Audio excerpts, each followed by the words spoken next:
Welcome to Powergrip Podcast Season 3. I'm your host, Teemu Nissinen, and today our guest is 1028 rated professional disc golfer, and his main sponsor is Champion Discs. He's 2016 United States Disc Golf Champion, 2008 Amateur World Champion, and he has 73 pro wins, and he's also known as a Big from BigSexy. Please welcome Big Jerm Koling to Powergrip Podcast. Hey, Teemu. It is a pleasure to be joining my longtime buddy on my first ever European podcast. Podcast. So, to start this podcast, let's go to the very, very beginning. When, where, and how you discovered disc golf? Oh, very, very beginning. Okay, well, that goes back to my college years. When I was 18, 19, I started playing ultimate frisbee for the college that I went to in the mountains of North Carolina. And I was kind of rediscovering a love for flight and for catch and just for frisbee in general. I really didn't go anywhere on campus without my frisbee. In fact, I usually had two frisbees in my backpack and maybe only one school book. So it kind of shows right there where my interests were in college. And eventually playing catch, I still will play catch for hours until my hands bleed.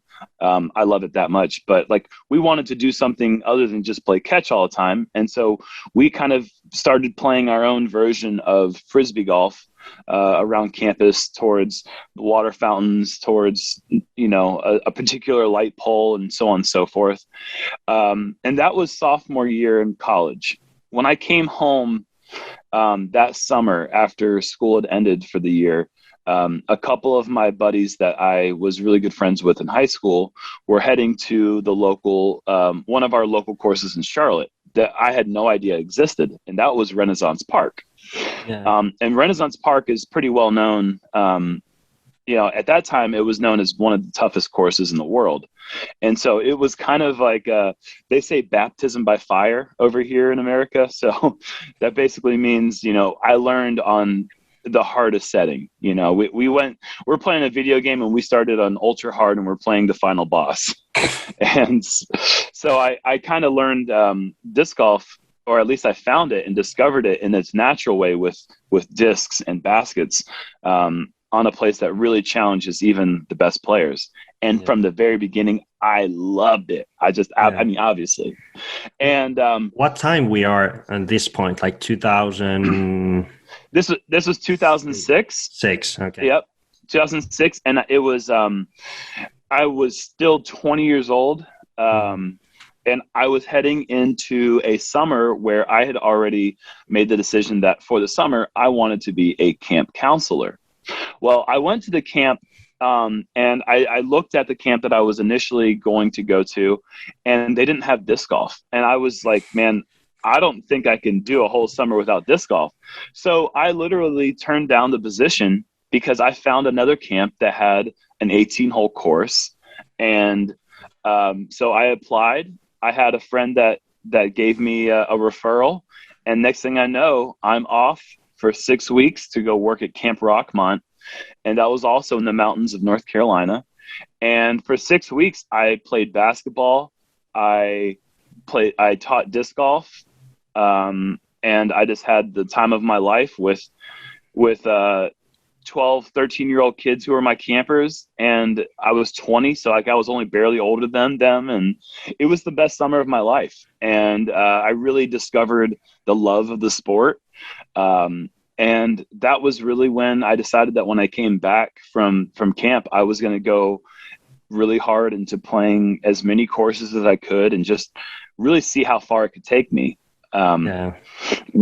So after I was in school for one more semester after that. Mm-hmm. And then I decided I was done with school. And then I was kind of in this weird position where I didn't have a job. I didn't really know what I was doing with my life. I knew that I loved basketball and I loved disc golf. And so I got a part-time job that allowed me to make enough money to buy the gas to drive me to different courses. And then that was just it was totally just, I had no idea. I was just squandering. Yeah. basically chasing my heart and playing as much as I could. And I found some friends that played disc golf, and I just hung out with them all the time because they were my only friends that played. And, I learned from them, and then I kind of leveled up. And then I found some friends that played tournament golf, and then I started playing tournaments. And then that was when I met my best friends today. And that was when my life changed. Quite crazy. And it seems like pretty much every disc golfer that actually have played a long time, it kind of like 2006, 2010 time, the disc golf wasn't that big. So it kind of happens like, there's all kind of different stories, but it usually happens like that. And then like, whoops, I'm touring. Yeah. So. Yeah. Oh gosh. Oh, look what I'm doing now. Yeah. It is bizarre to look at it and think of it that way, because, like 2 years before I started touring, I didn't even know what disc golf was. It was like, it was a pretty fast turnaround, but that was just like, that's what it's like when you're in love with something and you just can't get enough of it, that's the natural progression. You find that itch, you get that bug, and then there's nothing else you can do. The only thing that makes sense is just immersing yourself in it. Yeah. I want to ask that because you are known to throw buttery sidearms, and you mentioned that before disc golf, you like to throw like ultimate frisbee and all that stuff. Ultimate frisbee, it's probably easier to throw backhand, but when you started to throw like disc golf discs, did you first through like mostly backhand, or when you discovered sidearm? No, I was pretty much all forehand when I first started playing. Oh, absolutely, I was all forehand. Okay. In fact, when I taught my campers in 2006 how to play disc golf, I was basically telling them how to play like me, which was all forehand. So I had to go to the store and I had to buy discs that would go left for me when I threw it forehand. So that's when I learned how to throw the understable discs like the Roadrunner and the Sidewinder. And I had to come up with my own technique because there was nothing online. In 2006, YouTube didn't have any sort of instructional how to play disc golf videos. There was actually just one video that was like, what is disc golf? And it's like, that was it, So like the only thing that you could really learn was like reading Ken Climo's like, what disc does Ken Climo play with? And even that was outdated. Like he was throwing, it still said that in his bag was like a Viper and a Whippet. Like this dude ain't throwing a Viper and a Whippet. 2006. This guy is throwing Firebirds. But anyhow, but did you actually throw the ultimate disc also when you guys catch? Right. Did you throw that on sidearm as well? I would throw that backhand, but I definitely preferred to throw forehand. Okay. And so learning the forehand for me actually goes back to way before I played disc golf. I lived right there. I lived on a pond. And there we had a gravel driveway. And so naturally, as a kid, you're going to find the most circular, flat rocks you can find. And you're going to skip rocks. Yeah. And so what I found in going back and looking back at my childhood is that the form for skipping a rock was very similar to how to throw forehand properly. I wanted to get low. I wanted to kind of release the edge of the rock on a little bit of an angle, kind of like what we release a hyzer. And each rock is different. And so like, as you start to like really familiarize yourself with the shapes of the rocks, you throw them differently to make them react in a different way. So like, I was kind of learning those little subtleties as a child. Yeah. And makes sense. When I would play catch in the neighborhood, like with a football or with a baseball, I was always throwing from the side. When I played table tennis, I preferred the forehand to the backhand greatly. And so I think everything was just a natural progression that I felt much more comfortable on the right side of my body than on the left side of my body. And so learning the backhand was laborious. Like I had to work really hard. And I had to really focus on like, if I want to be good at disc golf, I have to learn that to basically basically just make sure that I could use it when I needed to. Mm-hmm. But the forehand, I knew from an early age that if I wanted to put a disc within like 430 feet, within like 110 meters or so, Mm-hmm. like I knew how to do that. Or let me say 130 meters maybe. About Mm-hmm. if I'm like 130 meters and in, I can pretty much place the forehand where I want almost every time if it's not windy. Yeah. So why do I need to throw a backhand is what I thought initially. Mm-hmm. But obviously that's not the case. You need to have a balanced game. Yeah. But at first I was like, I'm going to predicate my entire career on forehand, and I'll learn backhand when I need it. BG Podcast. I want to ask, what is your background before disc golf? What kind of sports did you play before it? When I was 7, my mom needed to get me out of the house because I was too hyper. I was just bouncing off the walls. So she put a soccer ball in front of my feet, or I guess a football. And I played soccer up until I was 14. Okay. And that was absolutely my life. And my original dreams were to be a goalie in the Major League Soccer. In Major League Soccer. And so like that was everything. I did not go anywhere. Like I didn't go with my mom into the grocery store without a soccer ball at my feet. Like I loved soccer. And then some things happened. I had some injuries, some like growing pains with my knees and stuff like that. And I had to take a little bit of time away from soccer. And then at that time I had moved from one place in North Carolina to another place. And when I moved, I didn't know anyone there. I didn't have any connections with the coaches or with the teams. And not only that, they actually were pretty loaded with talent. They had our national goalie was playing at the high school that I tried to try out for. And the national goalie for 17-year-olds was on our team. So like I got pretty unlucky. And so I was cut, and I wasn't playing soccer anymore. And so I didn't really know what to do. I found a basketball, and basketball became my life. And my new dreams were to maybe play professional basketball, maybe even in Europe. I don't think my ambitions were never so great that I thought that I would play in the NBA.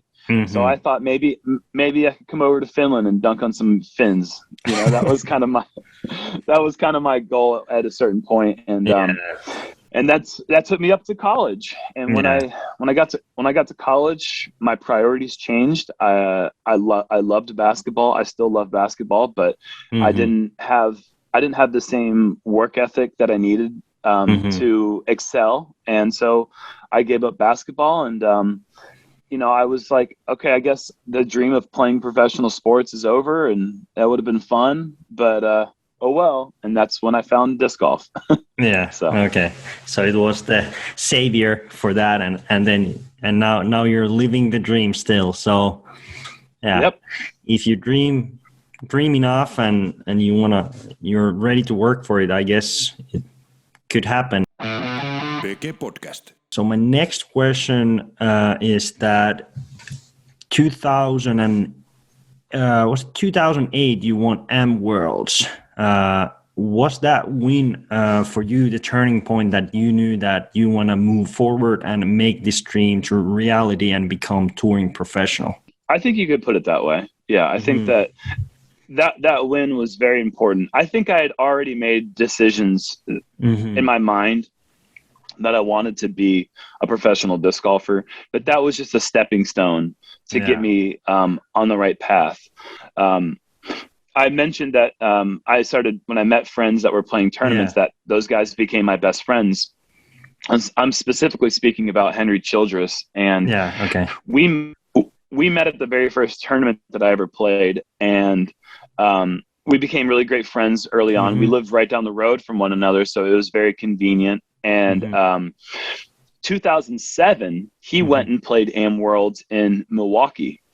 And I knew at that time, even though I'd only been playing for just about a little bit less than a year, I knew at that time that Henry and I's talent level was pretty similar. And so I was kind of living vicariously through him and his experience at Am Worlds, because I wasn't ready for that. Yeah. And I hadn't played enough tournaments to qualify for it. But so I was watching everything that Henry did very intently. And wouldn't you know it, Henry Childress goes to Am Worlds in 2007, and he gets 6th place. And I thought, man, if Henry got top 30, that would be great. But he got 6th. And I was thinking to myself, man, like, I feel like I could have got 6th place, and that's only after playing for just a few months. Yeah. And I was thinking to myself, okay, I'm going to set my intentions for winning 2008 Amateur World Championships. And so immediately, all of my focus and all of my intentions went straight into this one task. And I was pretty obsessed with it. I was practicing more. I was practicing the most I'd ever played. You know, I was out there. I was playing 3 to 6 rounds a day, sometimes if the weather was nice. And if the weather wasn't nice, I was at least playing a round. And every day was putting practice. And it got to the point, Teemu, where I actually, this is like kind of funny, kind of embarrassing, but also like it says a lot about where my mind was at. I was practicing my award speech. Like I knew that it happened. Yeah. I knew that was what was going to be my reality. And or at least I believed it so strongly that it became like, I was obsessed with it. Yeah. Winning that tournament, when that actually happened, it showed that for the first time in my life, I had set a goal for myself and I had achieved it. And so it gave me the confidence that if I do set future goals, that there's nothing stopping me from achieving those as well. Exactly. And I had never done anything. I'd never done anything like that before in my life. And so like, that was really important for me. And it became something that like what's my next goal? Yeah. And my next goal just happened to be the 2009 Rookie of the Year. Yeah. And then, you know, I went out on tour and then I won that one. So I was like, okay, I'm 2 for 2 now. Let's be the number 1 player in the world.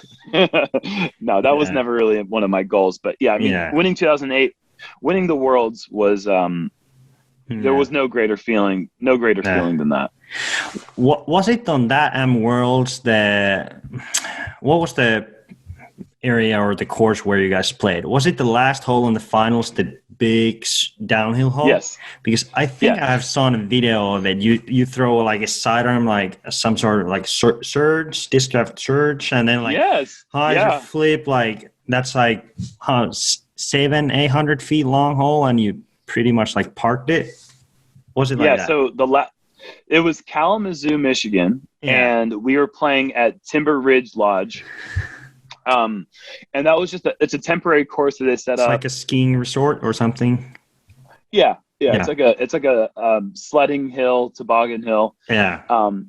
And the final hole is 820 feet. You're going straight downhill, and you're basically playing right back to the lodge. So it's like a great place for everybody to sit around, drink have some drinks, hang out, and watch the final hole come down the hill. Yeah. And I remembered in practice, we had gone to that tee pad.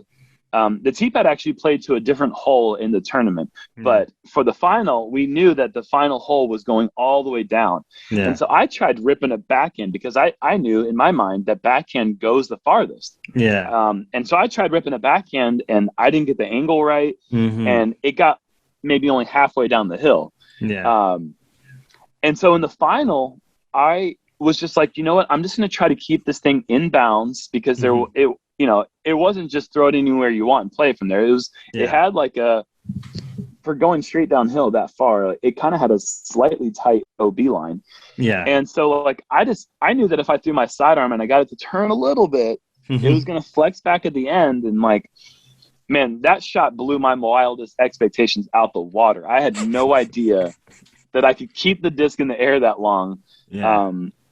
It's still the greatest throw of my life. I'll send you a link, and you can post a link in this video or something like that, or you can show people, because it's a shot that I don't think gets enough credit. It's kind of buried in some old video. It's like halfway in the video. So it's like you would never know where to look for it. But it is a very special shot for me. And how close did he get to the basket? Was it like 25 feet? Yeah, so like inside the circle. Yeah. I basically threw an 800-foot shot, like directly in line with the basket. Like it was so insane. Like I think I remember it was like hyzer release and it slow hyzer flip and it kind of like glide forever and then slowly started to come back and then like whoops. Yeah, I haven't clocked how long it's in the air, but it's got to be at least 10 to 12 seconds. I mean, it's in the air forever. And like going into that hole, Teemu, I was up 11 shots. Like I knew in my mind that I had won, but I did not celebrate. I wasn't happy yet. I wasn't like I didn't think it was over. I was still pressing. I was still like in my mind, there was that part of me that's like in my backyard grinding out putts at 9 o'clock at night in the dark. Like that part of me was still activated, and I was still trying to win by more. I was still trying to birdie the hole. Birdie. Yeah. Go like. But it was actually a par 4. So like I ended up making the putt and getting an eagle. So it was even better. So it was just like, there was this, I many times in my career, I've wondered like, how can I activate that same kind of focus and drive and ambition into my pro career? Because the way that person played, that version of myself played, if I could somehow harness that and bottle it up and just take a little sip before every tournament, I feel like I would be the best player of all time, because that guy was like, he was motivated, and it's hard to like capture that week after week, but every once in a while it'd be nice to drink a sip of that motivation drink and go out there and kick some butt. Yeah, that's awesome. So let's go after that. Then pretty much like 2009, 10, somewhere there, you started to tour full time. And I can tell you, decade ago, there was no big sponsors, no $1 million deals, so you can start touring. So, so you can tell now how you eventually started touring, and could you tell a bit how did you and some other players manage to tour full time around 2010 time? It was the sport of disco was so different back then. Yeah, it really was.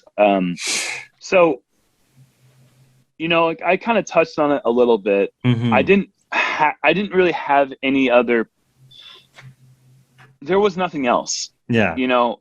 Financially, it was very irresponsible for me to be doing what I was doing. I couldn't afford what I was doing. I wouldn't recommend in a million years for anyone else to do.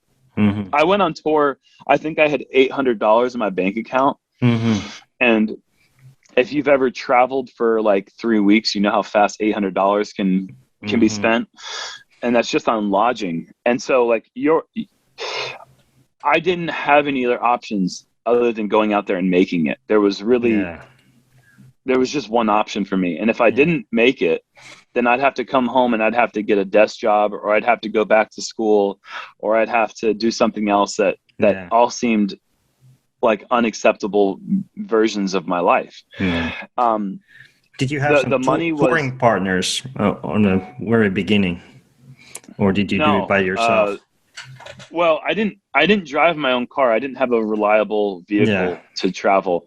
So I mean, it was basically, I was a mooch. I'm not going to lie. I was mooching off of friendships. I was like hoping that people could drive me from place to place. I was staying on people's floors, on people's couches. I was eating the cheapest food. I was doing whatever I could to save up money so that way I could just be out there. And, if I cashed well at a tournament, that money went straight into getting me to the next place. And that cycle continued, honestly, through 2012.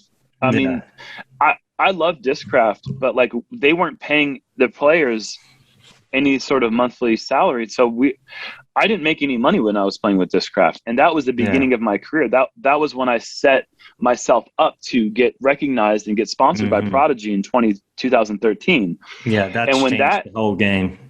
Yeah, that essentially was a big renaissance in disc golf. That was when disc golf started recognizing the value of, well, I think disc golf recognized the value of the player, but it was the first time that they had monetarily represented the players in a way that was like, hey, we realize the value, and we're going to show you that. We're going to pay you. We're going to give you a part of the company. So, and so that was when Innova and Discraft and Latitude to do that. Yeah, they had to, if they wanted to keep up. And so, touring in those days was, I don't know how everyone else did it. Like, I understand how Dave Felberg and Nico and Avery Jenkins, the guys who won a lot of tournaments, and that makes sense, and I'm sure they were getting represented. Oh, Nate Doss as well, obviously. Yeah, those guys were getting compensated by their sponsors at that time. But the rest of us, like, I don't know how there are people like me out there still, like Ulibarri, Kale LaVisca at that time. Trying to think of some other guys that are still doing it. Like Matt Orum's still playing, and Paul he was playing before me.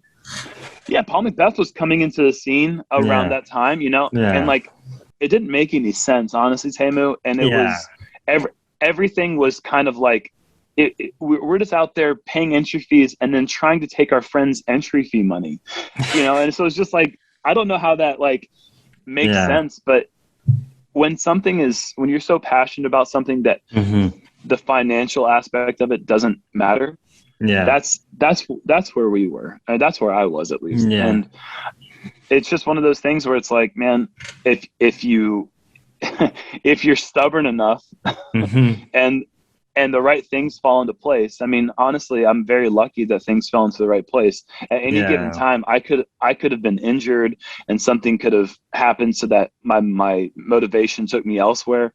Like, a lot of things had to go right for me to basically stick it out, and now find myself still doing it to this day, where disc golfers and the disc golf industry is starting to get money. Yeah, but I guess that was pretty much like 2012-ish time. You guys probably started to hear some news about Prodigy coming up, and then when you signed the paper and then you got your first real actual like salary first time, that was probably a like big moment. Like you felt that you're so rich.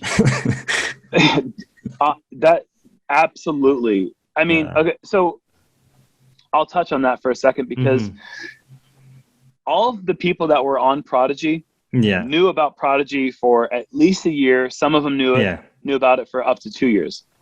I found out mid-December 2012. We're talking literally less than 3 weeks before the announcement of the company. Okay. I had to. I learned about Prodigy. I learned about their goals and their intentions, and what the point of it was. And then I found who was going to be on the team. And then they offered, okay, so this is cool.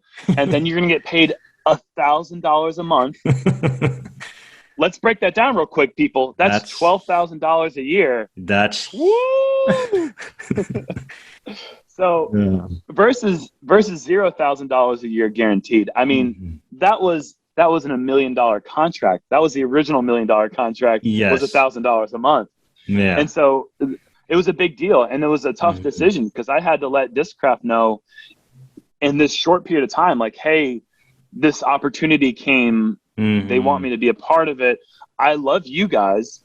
I want to be sponsored by you guys. I don't want to leave my company, but like, if you guys can't match this part ownership thing, then I don't know what to do, because I feel like I have to go get paid. And they were like, we understand, like, we can't match that. Like, I'm sorry, it's just not, we're not at that place right now. So anyway, so it was the first time where I felt like I had the smallest bit of financial freedom. And I do mean the smallest, because that $1,000 a month, I mean, they were not reimbursing our entry fees, Teemu. So that $1,000 a month, that almost just goes right into entry fees.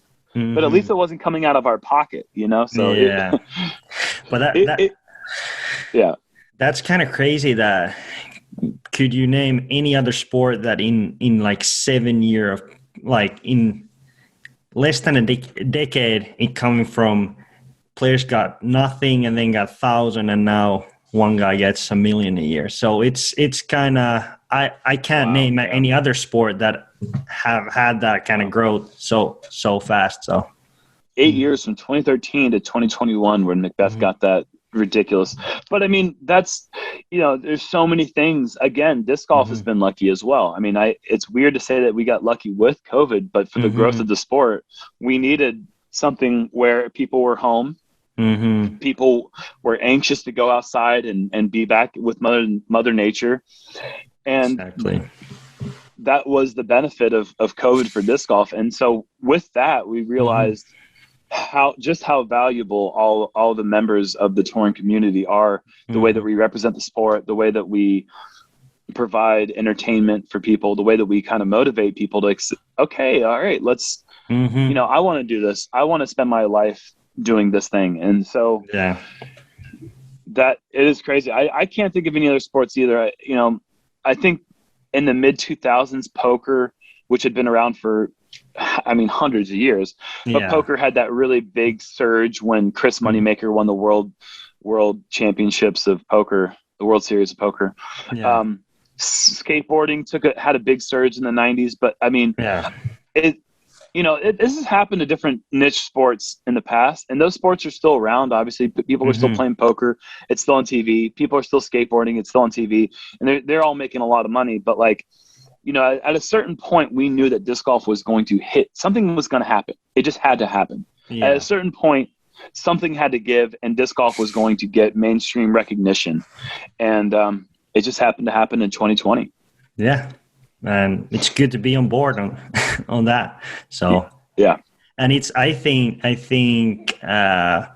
for you, it's kind of awesome to being on the guy starting when it was nothing and nobody knew what was it, and then you have grown with the sport, and so I think it puts even better perspective that now it's a real deal. BG Podcast. Let's go to the next subject.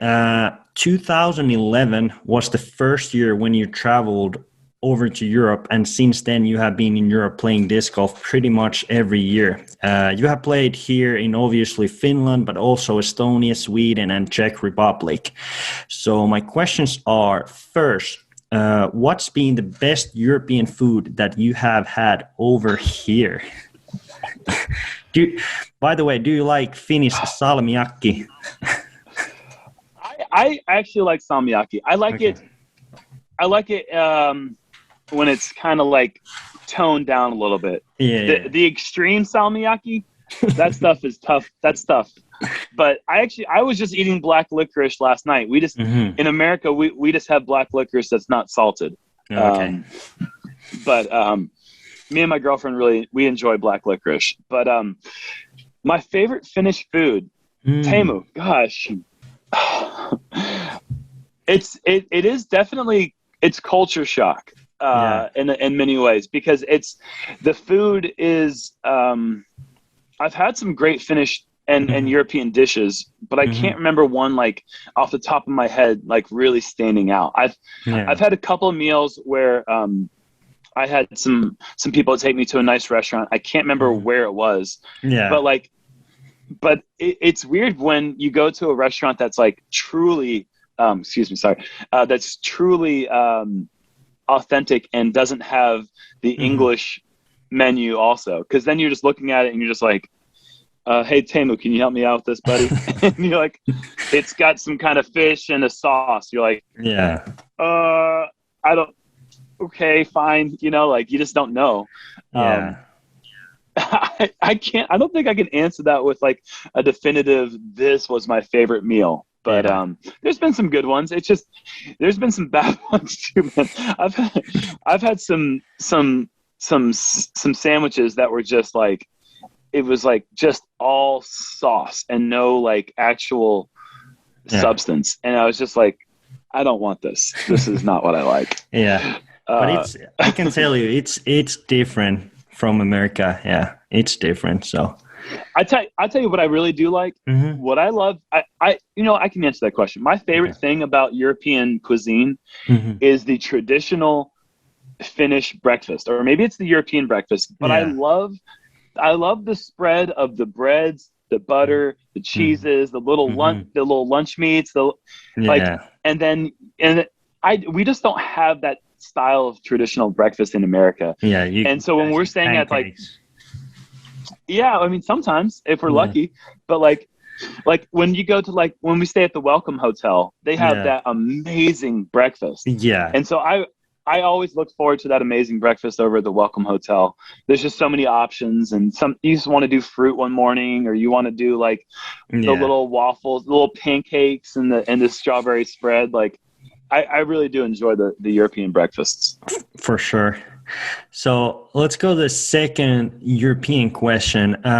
What makes Europe so special that you want to come here every year? That's an easy one. It's the people. Without question, there's just a special connection with everyone there. It never ceased to amaze me how kind, and really in every country that I've been to, how kind everyone has been. Very accommodating, very concerned, and I think they recognize that it's an investment in our time and energy and financially to come over to Europe, and they want to make sure that we come over there and have the best possible time. Yeah. I've met some of my favorite people are European people, and so easily that's my favorite thing that I look forward to, because that's never changed. But another thing that I really, really enjoy is when we come over there and we play a professional event. When we're talking professional event, majors, but even the A tiers that are in between. If we come over there for 3 weeks and there's an A tier between two majors, every event that we play is held to the highest standard of quality. The courses are always very well designed. The events are ran the way that you would expect a major to be run. And the gallery is always impressive. They're always very polite. I feel like there's only a few events, I think, over here in the States where I feel like we are treated the same way. And it's really the USDGC is one. And I think they set a standard. And I think players like UC Maresma, who got to experience that level of the event catering to him, the player, I think that he took that, and I think that he educated and displayed that to other people. And I'm sure there were people before him too, like Tompa, he understands how to run an event and how to make the players feel special. And I felt special every single time I come to Europe, and I honestly just can't wait to come back. Yeah. Yeah, it's and I think also if I look your stats and you're playing in Europe, you have played really well every time here. You have won few events in Turku Lauste, you have won in Estonia, and then you have played really well on majors as well. I think you have placed third place in European Open at Nokia once, and other good events as well. So I guess it's both. You enjoy coming here, and also it boosts your game a little bit. I don't know what it is, because I don't know if it's the water. I don't know if it's the fizzy water that I'm drinking or what, but when I come to Europe, I feel very connected with my game. And I'd have to say, honestly, without any question in my mind, my very best finish that was not a win was 2019 European Open when I got 5th place. Yeah. My body, the leg and stuff. Yeah. I could not walk. I don't know how to emphasize this enough. When I woke up in the Welcome Hotel and that breakfast, which was across the hotel from me, I literally was crying my way to breakfast because I was in such pain. And then I'd sit down, I'd get a little bit of a reprieve from the pain while I sat down and I ate my breakfast. And then there was that moment that I realized I've got to stand up and walk right back down to my room, go get dressed and go to the course. And then again, I'd walk back to the the room and I'd be in pain. I could hardly walk. If anybody saw me that year, they looked at me like, what are you even doing out here? Yeah. And as soon as the round started, Teemu, it was like I was limping down hole 1, but as soon as we walk over to hole 2, the limping is gone and it's back to like, okay, it's time to play. And then as soon as the round was over, maybe 30 minutes after the round was over, I was back limping again and I could hardly move. And to finish top 10, and I mean, to almost finish in a podium finish with that injury, like I to this day don't understand how that happened. I don't know, because when I came back to the States, I tried to continue playing and my body wouldn't do it. And I had to take like the next like 4 weeks off. And I literally just sat down on my couch all day long. But that finish to me was just, it was something special. Yeah. Then third European question. Tell us a memorable story from your travels over here. And then I have a little bonus here. Was it when Mikko Fyr threw a spike hyzer straight to your head from all the possible spectators at Nokia Hole 18, or is it something else? Probably something else. If anyone ever shakes their head and says, "Man, that boy Jeremy Koling, he just talks too much." If you ever have felt that way, you might want to blame Mikko Fyr, because I think something happened that day when that spike hyzer hit my head. I think it changed me for the rest of my life. That was crazy. I'll touch on that real quick. That was after the second round of the European Open, 2015. Yeah, I think 15 or somewhere there. Yeah, and there was obviously a huge gallery, and Mikko was not having his best round. And he played on lead card, and he was on lead 18. Card. Yeah, and I had shot a really good round, and so I was coming back to watch the final card play just to see whether or not I jumped up the lead card. And I was signing some autographs, and the crowd was very condensed, and I hear 4 and you know, I don't think much of it. And then like I see all the people that I'm signing autographs for spread out, and I'm like right in the middle of this circle, and I'm like, oh, that's not good. And then boom, and then it hit me. Yeah. It hit me square on the top of my head. And when I felt the disc that it hit me with, it was the most rigid. I think it was a PD2. It was the PD2, the crazy overstable run, like stiff and popped up, like it was the most overstable, pretty much like your destroyers. It was the worst disc you could ever get hit in the head with. And he threw a spike hyzer, so it was like a big meat cleaver trying to chop open a coconut. And it hurt. It hurt real bad. It knocked me kind of silly for about 15 minutes. Yeah. But yeah, Mikko, he was very apologetic. He felt really bad, but I heard him say, I heard that he had said something kind of crazy right before he threw that shot, like somebody's going to die with this shot, because he felt so out of control of his line that he didn't know where the disc was going, and somebody almost died, and that was me. But going into my favorite story with Europe, man, you're talking about so many weeks of time over there with so many great friends. I think two stories stand out for me. One of them was the very first experience I ever had in Europe, literally getting off the plane, having a guy pick me up from the airport. I think he's the guy that runs Frisbee Point. Kari Vesala. Yes. Kari Vesala. I believe he picked me up, and he had to do something with his family or with work. So he dropped me off at Tali. And I had my bags, I had my disc golf bag, I had everything with me that I had gone to Europe with. And I was in the parking lot at Tali. And I was like, well, I don't know what to do. I guess I'll go play disc golf. And at this point, let me say, this was 6 years before I had ever done commentary. This was 5 years before I won the USDGC. This is 2 years before I joined Prodigy and really hit the world. Like, I was basically... Nobody knew about you, anything. I didn't think that anyone did, but as soon as I got there, sure enough, some group of Finnish kids who were only tall enough to barely keep their disc golf bag from dragging on the ground were at my hip asking for my autograph. And like they knew who I was, and I didn't even know who I was. Like, how did these kids know who I was? And I was just, and then it happened again with some adults, and it happened with some other people, like, oh, Big Jerm, hi. And I was like, I felt like a superstar before I had ever made it to superstar status. And I think that was the very beginning for me, just realizing, like, I want to come every year here. I want to.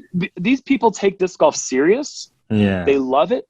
They follow they follow the tour, and they follow the players on tour. And like, I just felt like it was a feeling that I would have never had in America, because disc golf is not followed in that same way. I could not go to a public place and be recognized, and it was just like something really, really special and amazing having that. Just right from the very beginning, like the moment I was dropped off in the parking lot, I was already signing autographs, and so that was very special for me. The other memory that I go back to, I think, is 2017 when midway through the European Open, I think literally second round of the European Open, Silver Koni from Estonia said, "Hey, you want to stay in Europe for another week?" And I was like, no, what are you talking about? My flight's Monday. Like, no, of course not. And he's like, well, we're prepared to, like, reimburse you to change your flight so you could come down and play Valgerva, which I still can't pronounce correctly, but I'm trying my best. Valgerva. Valgerva. Yeah. And some of my best friends in Europe are Estonians, Martin Rotmeister, Liespeid, Silver, and those guys. I love those guys. So like I was kind of in tune with the idea, and I was like, well, this means I'd have to sit out the Ledgestone, but okay, sure. So I decided to stay, and then I go down and I play that A tier, and in that A tier, which I eventually won, I got my. This was like right in the period of time when I was known as the witness, and I'd always witnessed the aces, but never got them. And I finally got my ace on video at a very cool triple mandatory hole. And it was just a really cool moment, because this was on like Estonian national television. Yeah. And I won the tournament, had a great time with my friends in Estonia, and stayed at this beautiful lodge. And it was just so fun. It's just so much fun. I don't know how to say. It's just amazing what people are willing to do to have your presence around. Just because I throw a frisbee straight, people are willing to spend money to see that. It just blows my mind sometimes. You know, it's really special. So let's go to then one of the biggest moments in your career, and that happened to be 2016 was the year when your dreams became a reality.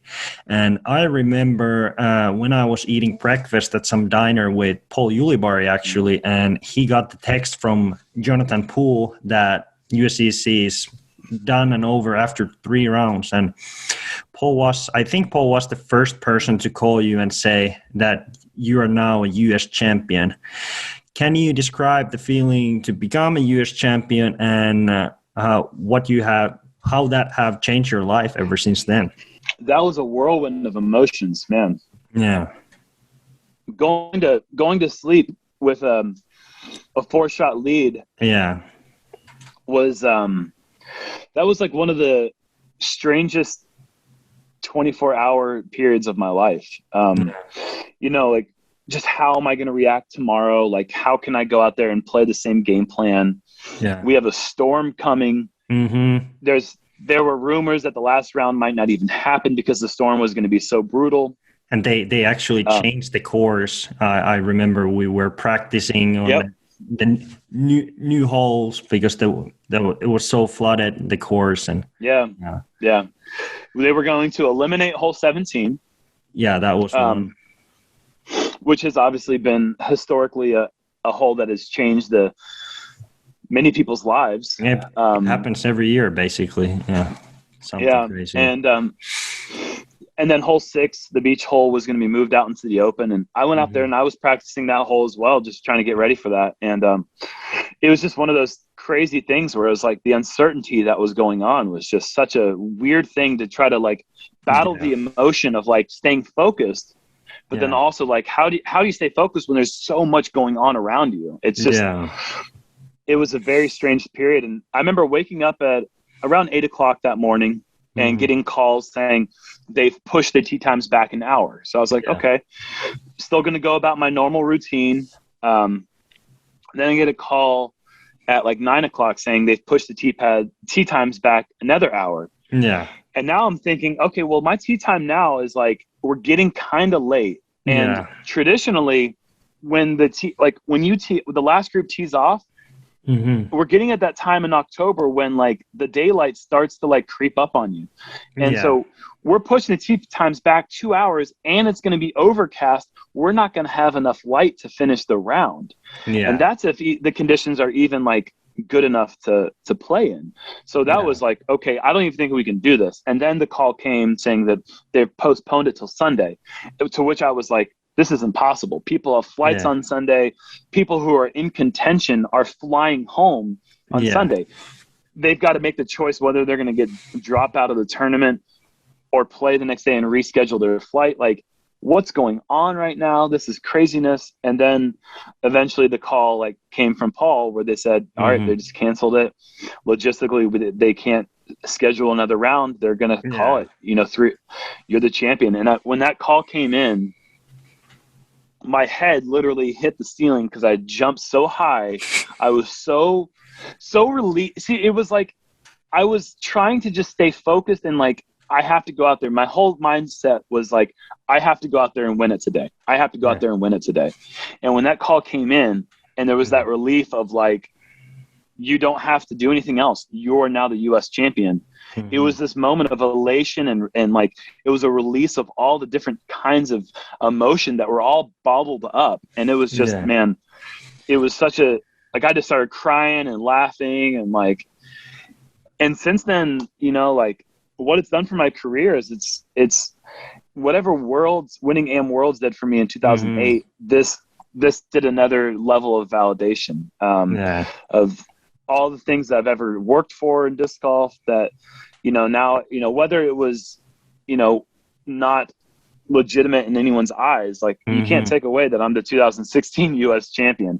I can say that for the rest of my life. I can say that I'm a major champion for the rest of my life, and that's something that only a few people in the sport of disc golf can say. And it's just a lifetime goal that was like, you have the like atmospheric goals, and then you have the universe goals, and then you have the shoot for the stars goals, and then you have like the out into the distant space universe, like way beyond our galaxy goals. Yeah. And that was winning a major, especially the USDGC. Yeah. And to have achieved that one was just, I mean, it gave me a lot of, it gave me a title. Like before that, I was like the 2015 Memorial champion, which was like very special, but it wasn't, it doesn't have the same ring as a U.S. champion, a major champion. Yeah, exactly. And if titles are important to you, then there's really no title more important than that one other than Worlds. And so it's just basically, it was pretty amazing. And I guess USDGC is pretty much a little extra special for you because you pretty much live next to the course or like very close. So it's the closest tournament from your home. So also that, and I think because it's just the history of the event is, all those things. I mean, the entire week of the U.S. Championship is very special to me because it's my birthday week usually. Yeah. My birthday is October 2nd, and the USDGC always happens on the first week of October. So all of my best friends are all in my home city essentially, and we're all ready to play the final big tournament of the year.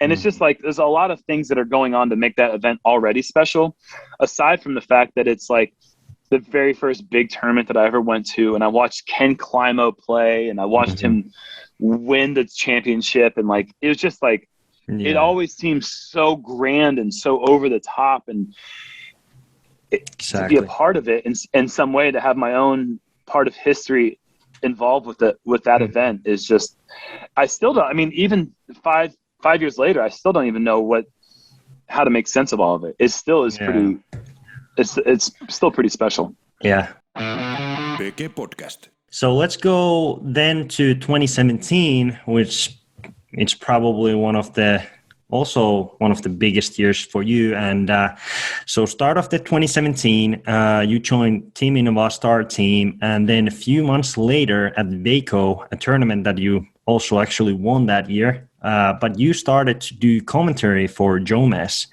And ever since, you have been one of the key parts why I guess Jomes Pro is so big these days. Could you tell a bit how you eventually get to do commentary for them, and what's your plans for the future with Jomes? Sure. It started very casually. If you want to see how casual it is, just go back and watch the 2017 Waco tournament. That year it started with, I guess they had started doing commentary with Sexy Beast commentary with Nate and Paul. And then they had used Ian Anderson and some other people as well. But it was very casual, and they were just trying to feel out this new idea of adding professional players to do commentary for their product. And I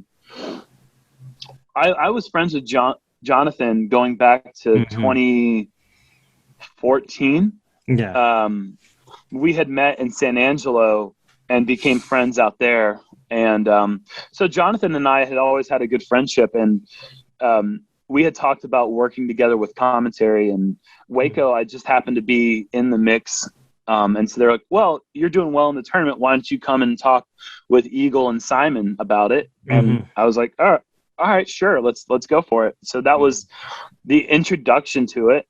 And I think right away, I recognized that there was something there that really connected with this childhood ambition that I had of one day doing commentary. Like, I remember in the neighborhood running around and shooting up a basketball shot from like as far as I could throw it and saying 3, 2, 1 from half court, and like just loving that and calling the action was something that like I definitely liked doing a lot as a kid.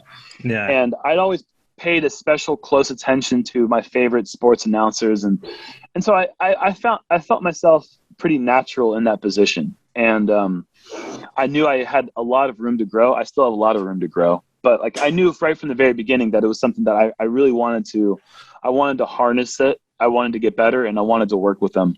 I didn't know what the future was going to hold at that time. I knew that it probably would be a pretty good like marketing decision for me and my brand if I stuck with them, that maybe it could turn into something someday. But I never in my wildest dreams thought it would be anywhere where it is today, or what it's hard to even say what it's going to be like in the future, but I mean, it's only going to get bigger and better. It was a decision that was based out of fun at first. I wasn't getting paid for it. But like I said, I knew that there was a certain value to it, whether that was long term or not. Like I knew that eventually it was going to be a decision that I was happy that I made, and it certainly is. Yeah, and now you have been on ESPN and all that kind of stuff, and now the videos have got.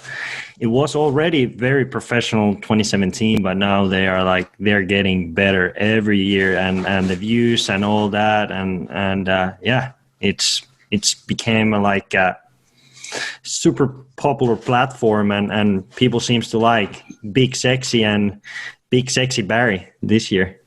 And last year was Big Barry. So Paul, I mean, like what it's just an honor. I mean, like what, not only am I working with like some of my very best friends, working with Nate Sexton and working with Paul Ulibarri, but like the crew, those guys, I don't know, like you guys don't get to see them. They don't really put themselves out there, like for you guys to really see their personality. But those guys are awesome. Like those are like some of my favorite people. And the time between rounds, like when we filmed the front 9 and then we filmed the back 9, and that little like 15-20 minute span between them where we're just like goofing off, those are like my favorite times with working with them.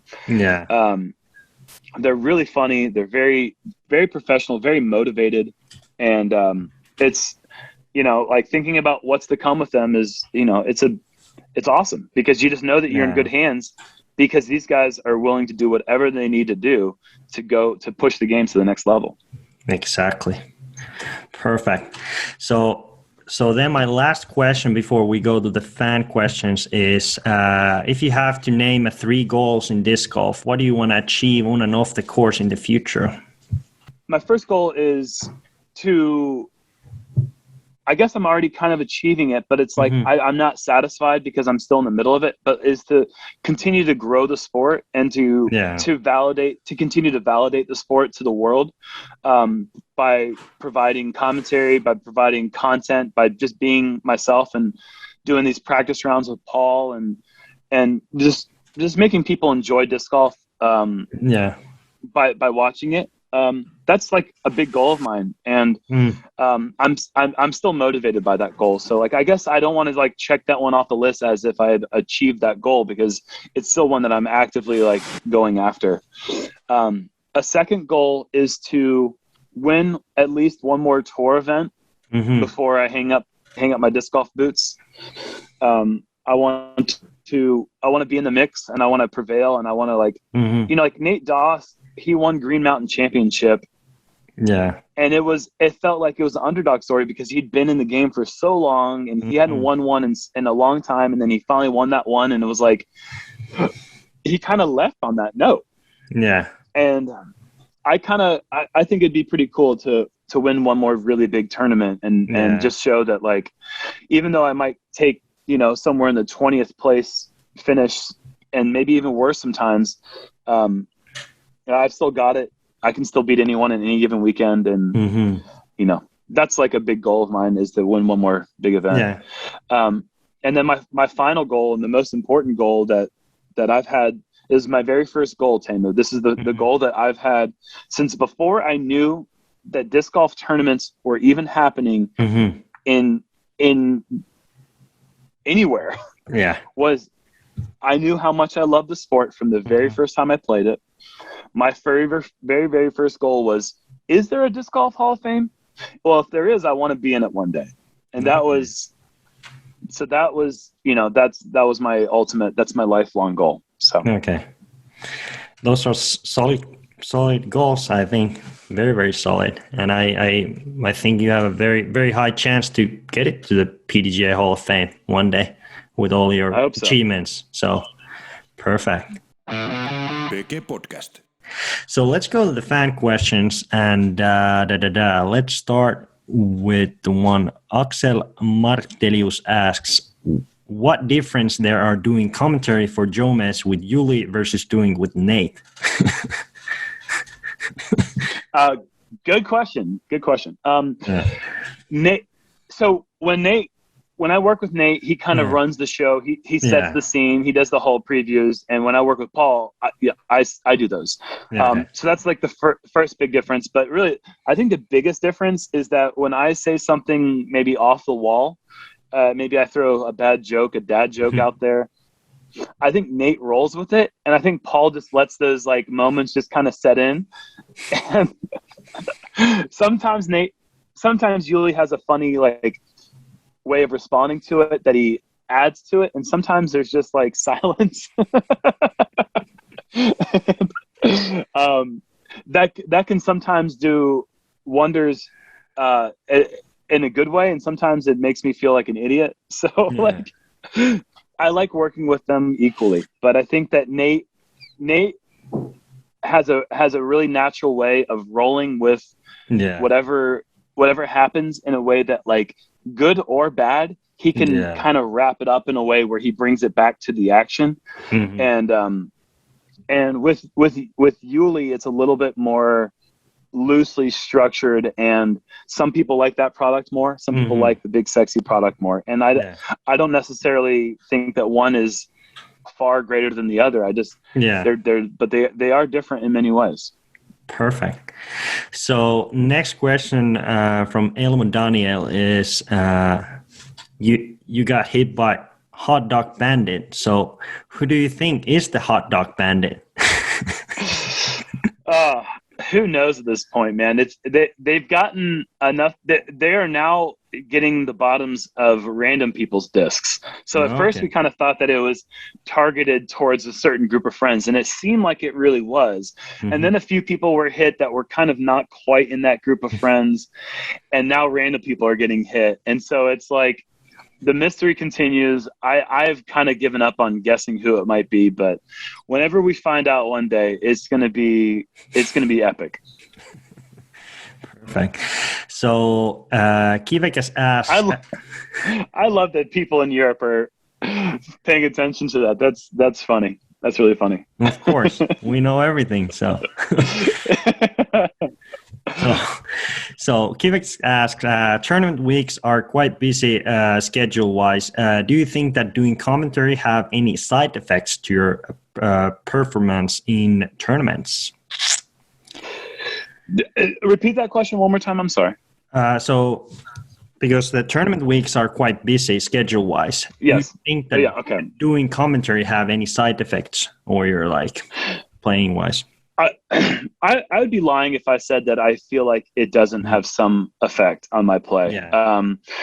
It's something I noticed kind of early on, even before I started working with Jomez. My entire intent, all of my intentions were go out there and play good disc golf, and then it changed, and it became I have to be at a certain place at a certain time. And I've got to focus 2 hours on doing the certain thing. And then I've got to go back to focus on playing good disc golf. Yeah. And so, I just don't think that it's possible to do both of those things with 100% focus and do them without slightly affecting the other. Yeah. I wouldn't change a thing. I don't mind that. I don't mind that I feel like my game has taken a slight, maybe has gone backwards slightly, because I still feel like I'm better than I was in 2017. I feel like the entire field is better. Yeah. And I think that maybe I just would have maybe gotten even better than I have gotten, had I not had something else. But like I said, I wouldn't change that for the world. I am so happy for all the decisions that I've made. And I feel like I wouldn't be nearly as happy as I am now, even if I were doing slightly better in tournaments. There's no guarantee that if I were even better, that I would have won more tournaments. People are so good at disc golf that I would only have made a couple $1,000s more if I was a little bit better. Now, if I was a lot better and if I was winning tournaments, then sure, that might have had some effect, but I still don't feel like that sets me up for the future better than doing commentary. Yeah. So It's like, it's just a trade-off, and I'm perfectly, and honestly, I don't even know. Maybe I'm playing exactly how well I would have played had I not done commentary. So it's just like, you never really know, and you just do the best you can. And I love both of my careers. Yeah, perfect. So then Pete Niemela asked, what would be Big Jerm's favorite group to play casual round of disc golf? Why these people, and what would be the course? Okay. Well, depending on the course, Ulibarri is invited or not invited. I don't need Yuli talking any more trash on a round where I'm just trying to have Yuli would definitely be there no matter what. He's always fun. Sexton would definitely be there. I don't know, man, like my group of disc golf, who would be with me? I'd probably bring 10 people out there with me, because I don't think I could narrow it down. Like, I really don't think I can, because each person adds something different, and they add something that's so special and so fun. Like I would throw Brian Schweberger's name in there, Simon Lizotte. I'd throw Chris Dickerson, Zach Melton. I'd throw Paige in there. I'd throw Madison in there. I would throw Calvin Heimberg in there. I would put it would just be a huge group of people. I mean, like I'm not naming some people that are going to be like, dude, you didn't name me. Yes, you're involved too. I don't know. I would have 30 people with me on that round of golf, and where we'd be playing, I don't know, man. Maybe the Beast. Maybe, you know what? What if we could do this? What if we could go ahead and stop the construction that's going on at Yarva, and we get one more great round at Yarva? Because I see that they've already started putting up some fences and they're doing work out there. Yeah, which is super heartbreaking. But like, I want to go out there and enjoy one more round out there, or maybe go to Thailand and play on the island again. You know, like.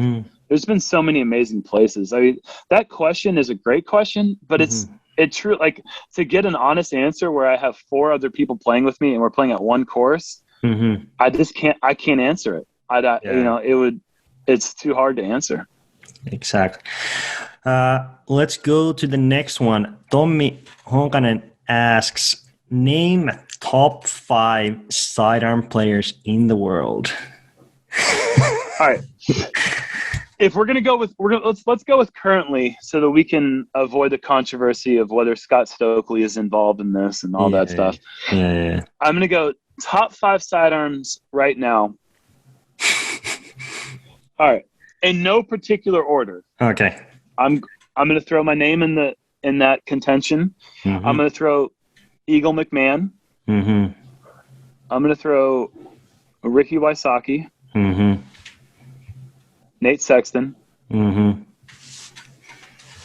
got one more person. Yeah.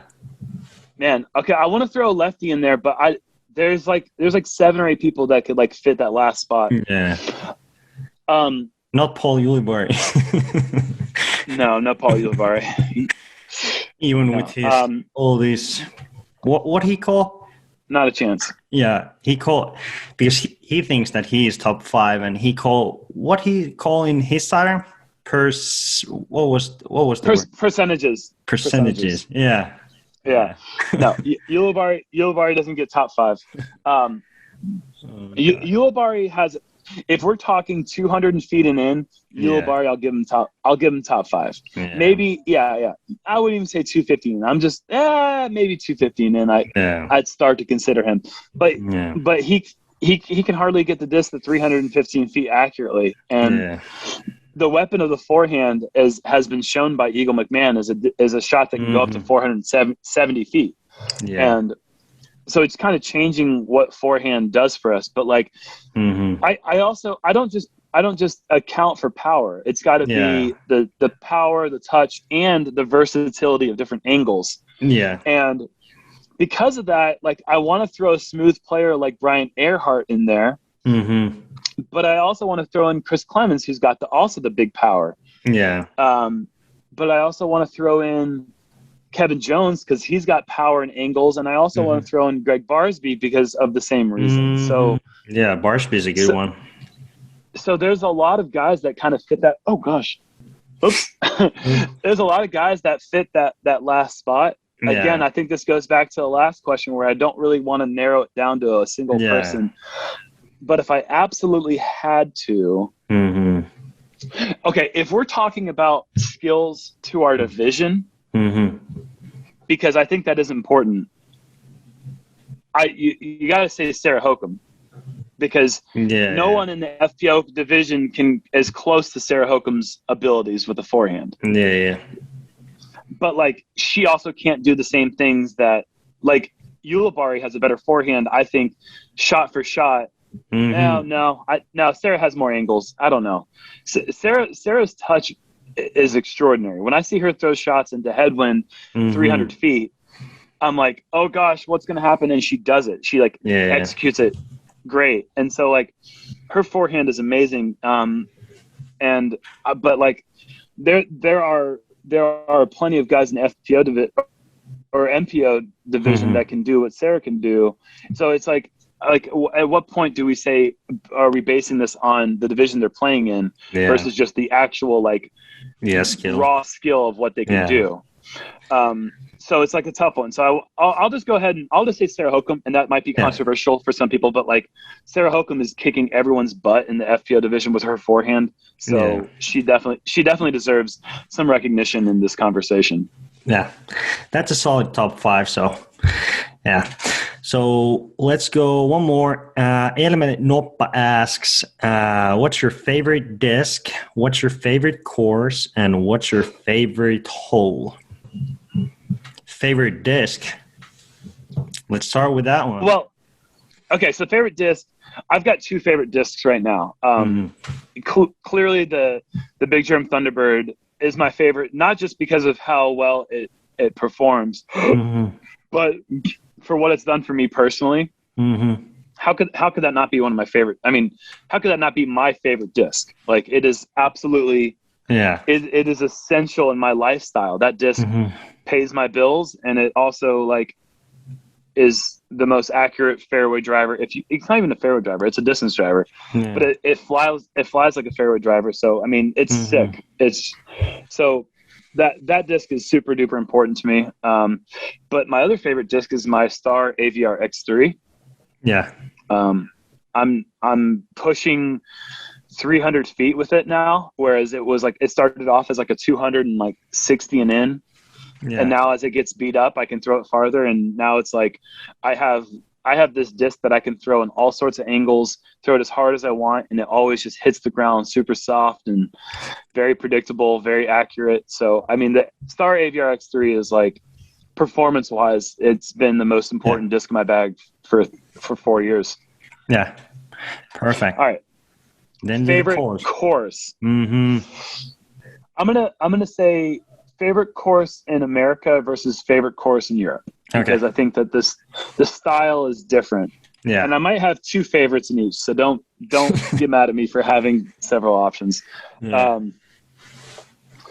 Favorite course in the U.S. is still Maple Hill. Yeah. That was your first NT win, actually, also, 2014. That was my first prominent tour win in 2014. Good researcher, Teemu. And a good memory. That course is just for the same reason that the Thunderbird is important to me. Maple Hill is important to me for nostalgic reasons. It's important to me, and it's my favorite for the way that it makes me feel year after year, and for historical reasons, not just for winning the tournament, but also winning the Big Dog Spirit Award in 2010. You know, like, recognizing me as a person and not me as a player for the first time that place is just very special to me. And favorite hole. Okay. That was the US. I also would throw in my favorite complex, which is Smuggler's Notch. The fact that you have Fox Run and Brewster Ridge on one piece of property, that place, that it almost counts as one course because they're on the same piece of property. Yeah. So like, that counts as my favorite complex. Now, my favorite course in Europe, man, there's a lot of contenders because I love the courses in Europe, but obviously I love the tournament setup for the Beast. I love the major setup for Yarva. And I really, really love Lausta. Yeah, that's a good one. I love Lausta. I think that place is phenomenal. And I love playing there. And it's very challenging, but it's very fair. I love that place as well. So I've basically got like 3 different good options from Europe. Yeah. Favorite hole. Hole 1 at Maple Hill is very special. It's the most scenic hole in disc golf. There's a few others that are just amazing, but that place is for like a major event. MVP hole 1 is just awesome. Trying to think what else. I mean, like hole 18 at the Beast. Yeah, that with all the spectators. That's special. Yeah. Without the light poles down the sidewalk, I'd like it even more. Yeah. But I think it feels a bit unnatural. Yeah, but I think that's the best finishing hole ever. Like all the courses together, especially like. With the scoreboard, spectators and all that kind of stuff. So it has lots of room for spectators, and it's a really nice par 4. I like that it's not an easy par 4. I like that you can think it's it's a great finishing hole because anything could happen. And I don't like to play a finishing stretch of holes where it's pretty easy birdies because you can kind of assume that all the top players are going to get those. Mm-hmm. I like a finishing holes like 16, 17, 18 at the Beast because you don't know what's about to happen. Yeah. You can blow up pretty easily on island hole. Or 18 or 17 so. But man, I mean, I can't even imagine how many unique holes I've played in disc golf. So to try to narrow it down to favorites, it really comes down to how does it make you feel? And those two have definitely engaged a lot of incredible feelings. Man, I mean, that's such a broad question because there's been so many amazingly well-designed holes in the past that, I feel pretty good answering those. As my answers. Those are very solid. So perfect. BG Podcast. That was pretty much it. I want to thank you, Big Jerm, for joining Powergrip podcast. Do you have some last words to Finnish fans out here? Well, obviously, thank you for listening to the podcast, Teemu. I miss you like crazy, brother. I really hope we can spend some time. I hope that we are able to Finland this summer. If so, I cannot wait. I mean, if somehow things are at a place where we can have a gallery, I cannot wait to see what the gallery is like. In Europe next time we have a big event over there. It is something I think about quite often, and I cannot wait. That energy and that excitement is just unmatched anywhere else in the world. You guys are awesome. Thanks for listening, and thanks for watching Jomez and supporting what we do through that channel. And and we can't wait to come over to Europe and hang out with you guys again. Thank you, Big Jerm, and we are here at Powergrip. Wish you a great season, and hopefully we see you in Europe soon, and hopefully this COVID thing is soon over. So, but seriously, keep doing good work at Jomez and kick Paul's ass more often. So. I right now I'm beating him all the practice rounds, and he's beating me in the tournament. So we need to switch that around. I don't mind getting rid of the practice round Prince badge if I can be the tournament round king. I don't. So that's what's really important. But say hi to Ellie for me, and we'll talk to you soon. Okay. Perfect. So thank you.